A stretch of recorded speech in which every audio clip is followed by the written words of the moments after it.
Good evening everybody, today we're back with another deep dive into Guitar Hero Buckethead's Pike album series with Pike 20 Thor. So let's begin. Woo! Released July 30th, 2013, Pike 20 dropped the very same day as Pike 19 with no album cover or titles. It would be over a year later on July 14th, 2014 that Pike 20 was given the name Thor, along with song titles and a gloriously sinister looking cover art, which, by the way, the dirty old man on the front cover would return for Pike 92, the Splatterhorn. Nice. The 9-track album kicks off with its title track and longest track, the 8-minute Thor, a slow crawl track that picks up pace as it goes along. The guitar tone and feedback are raw, nasty and fat, something which will be a common trend throughout. It doesn't quite flow as a song and does drag a few minutes towards the end, but there's some nice riffage and it certainly sets the tone of the album.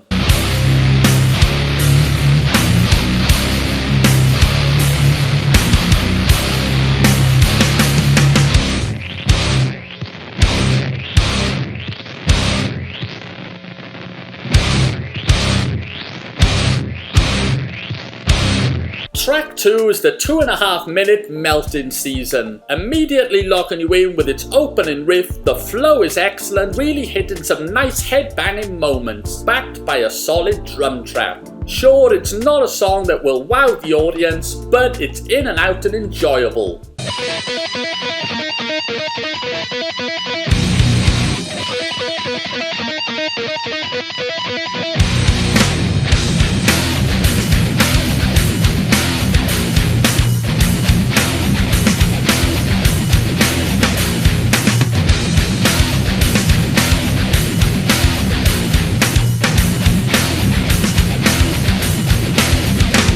Track 3, Room Full of Frozen Cones is next. The first minute sounds like Buckethead has left the studio and forgot to unplug his guitar as the feedback loops over and over. Thankfully he returns after a minute to plug in for some heavy riffage. Although there's some nice riffs and the song ends on a high note, it's let down by its opening 1-minute filler.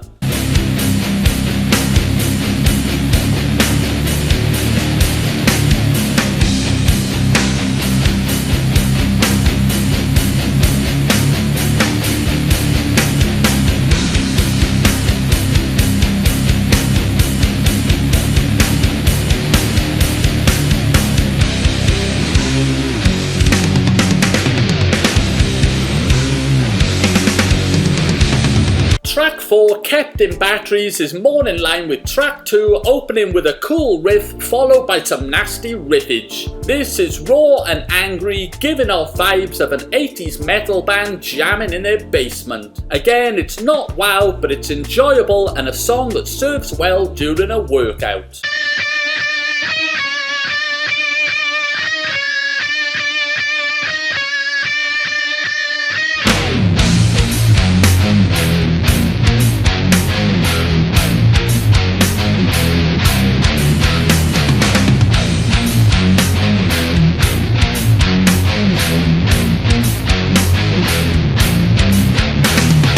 Track 5 is the 3-minute Dry.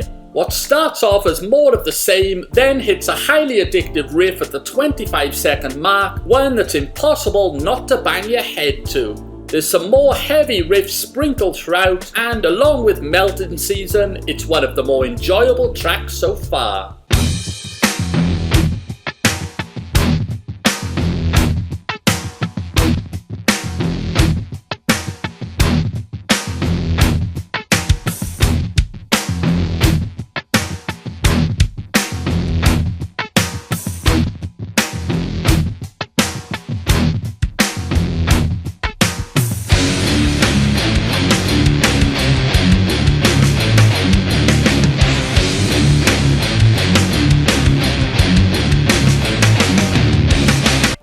6 is the album's second longest track at just under 7 minutes, Fragmented. Again, there's some cool riffs throughout, many of which could have made up their own song, but are often discarded after a few bars. Fragmented is the perfect name for this track, as though Buckethead dropped the song on the floor, it shattered into a million fragments, and then he tried to put it back together.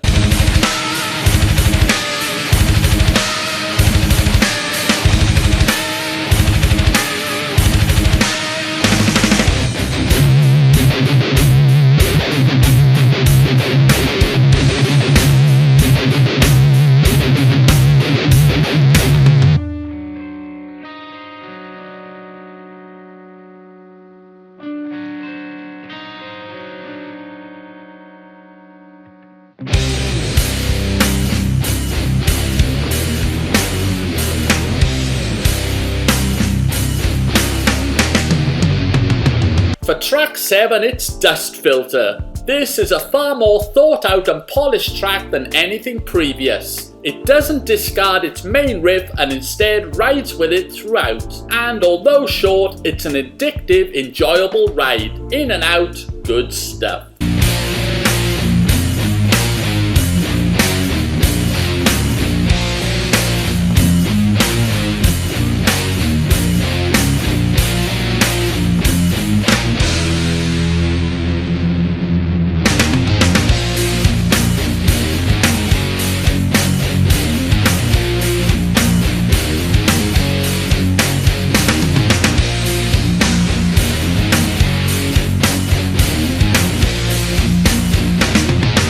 Track 8, In the Bin, is next, and things are continuing to pick up. Again, it's a track that's clearly been thought out, there's structure and it's well polished. The main riff is simple but solid, and isn't just thrown away after a few bars. It's the album's second shortest song, but for me, it's the album's best.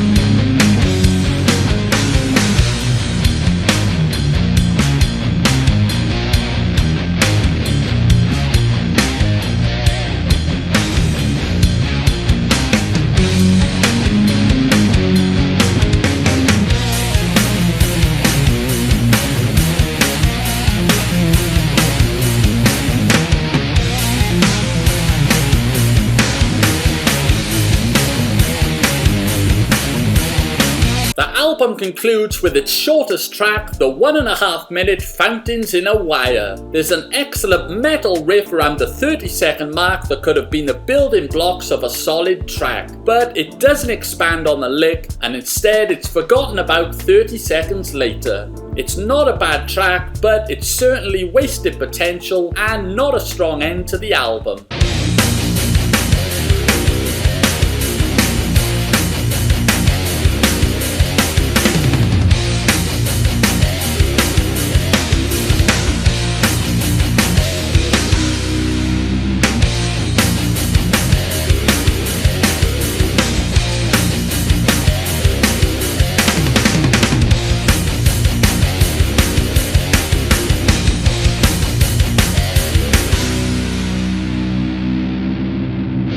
Overall, Pike 20 is an up and down Pike. The drums throughout are solid and suit the album perfectly, and there really is a lot of excellent riffs, but dare I say, there's also quite a bit of filler.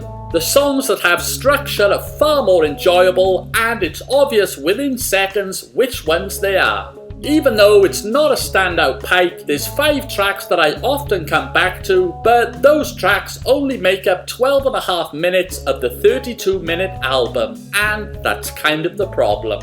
After adding up the rating I gave for each track, it came to 59%, which I categorise as average, just missing out on good.